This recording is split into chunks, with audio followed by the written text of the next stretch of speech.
In the past few weeks, we've watched the intensifying drama of Evergrande, $305 billion of debt, over $6 billion worth of wealth management products that are insolvent, 800 unfinished residential projects, and 1.2 million angry customers who bought Evergrande's homes that probably won't be delivered. People worry that Evergrande will become the Chinese version of Lehman Brothers, destroying the Chinese economy and leading to a global economic crisis. One big question is, will Beijing step in to save Evergrande? Hi, welcome to Lei's Real Talk. I'm Lei. Welcome to my show. The amount of debt Evergrande owes isn't a small number. The 1.9 trillion yuan, or $305 billion, is roughly 2% of China's annual GDP, or 25% of the Chinese government's annual revenue. Even if Beijing does want to intervene, it probably doesn't have the means to. If the regime does not save Evergrande, the Chinese real estate industry, which accounts for a quarter of the country's economy, is likely to be paralyzed. Millions of construction workers will be unemployed, suppliers will be unable to recover payments, and some will go bankrupt. And hundreds of banks holding assets with unrealistic bubble prices will suddenly be hit with bad debts. Recently, angry investors, home buyers, and employees have been protesting at the company's headquarters in Shenzhen, and the protests have spread to other parts of China. Anxious customers have even stalked Evergrande senior executives in public, demanding answers. 看钱都可以骗我，骗的一分钱都没有了。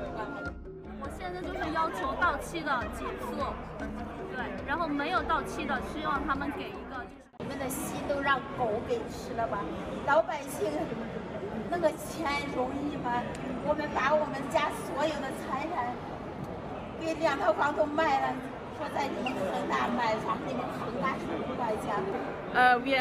don't know where to get our money, and now we go to Shenzhen government, and nobody help us.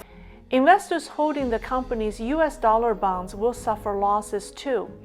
According to analysts from Nomura International Credit, bondholders may be able to redeem only 25% of the bond's principal value. The current Chinese bankruptcy law has it that bondholders rank low on the list of creditors who have the right to claim assets. As much as Beijing worries about social stability and the economy, Xi Jinping has every reason not to save Evergrande. Since the Chinese government owns nearly all Chinese banks, the adequacy of China's foreign currency reserves becomes a hedge for its entire financial system. As of March 2019, China's foreign reserves were $3.09 trillion, and the foreign debt was $1.97 trillion. The difference is China's net foreign exchange wealth, and is $1.13 trillion. 2 years later, at the end of March 2021, the net foreign exchange wealth is reduced almost by half to $643 billion, and Evergrande's $305 billion debt amounts to nearly half of that. In addition, the Ministry of Finance announced in January that the fiscal deficit reached about $1 trillion last year.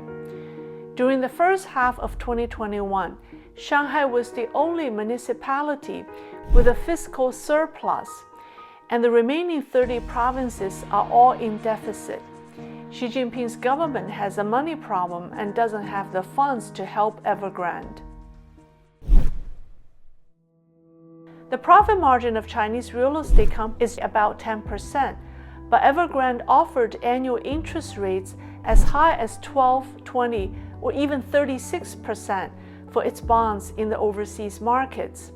There are also media reports that as early as 2018, Evergrande's founder, Jiayin, used his personal funds to purchase Evergrande's U.S dollar bonds.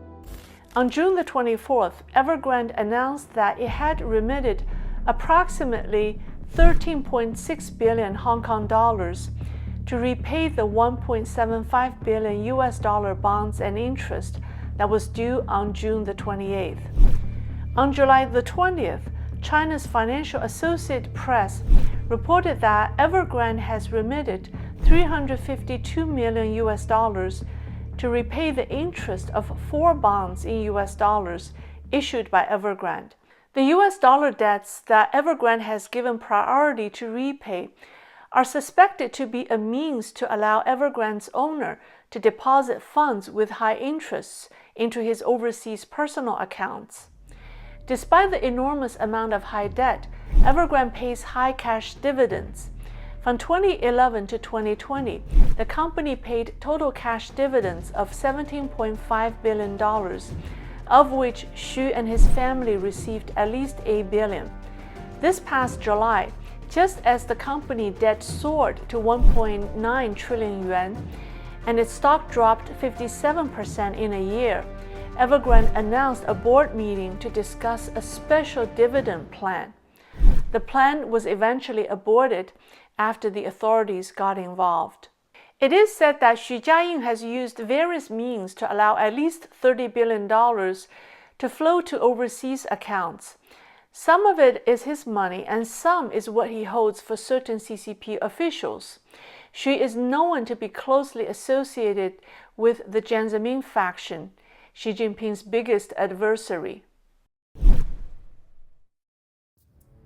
There's a list of companies that have the exact same problem as Evergrande. Xie Jinghe, the chairman of Taiwan Caixin Media, said that the next to fall is Soho China, one of China's premier real estate companies. Its stock has fallen below $2. Fantasia, the company owned by the niece of former CCP Politburo Standing Committee member Zheng Qinghong, is next. Fantasia's stock has fallen to half of a Hong Kong dollar, with a market value of 3.17 billion and total debts of nearly 100 billion Hong Kong dollars. Sun Hongbin's Sunac is also in line to fall, with a market value of 72 billion and debts totaling 1.1 trillion, all in Hong Kong dollars.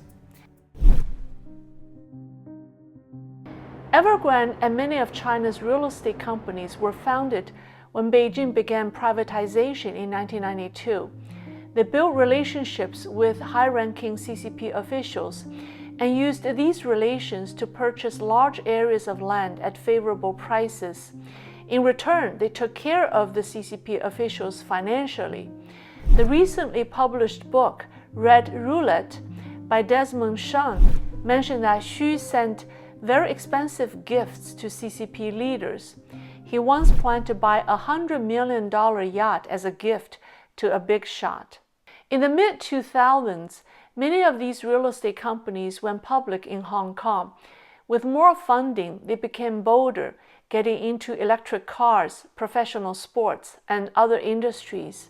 The rise of Evergrande isn't the result of entrepreneurial or commercial ingenuity.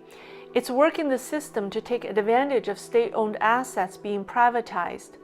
It's the product of an illicit union between greedy business people and corrupt officials, with the goal to flow public investments into the hands of the CCP's vested interest group.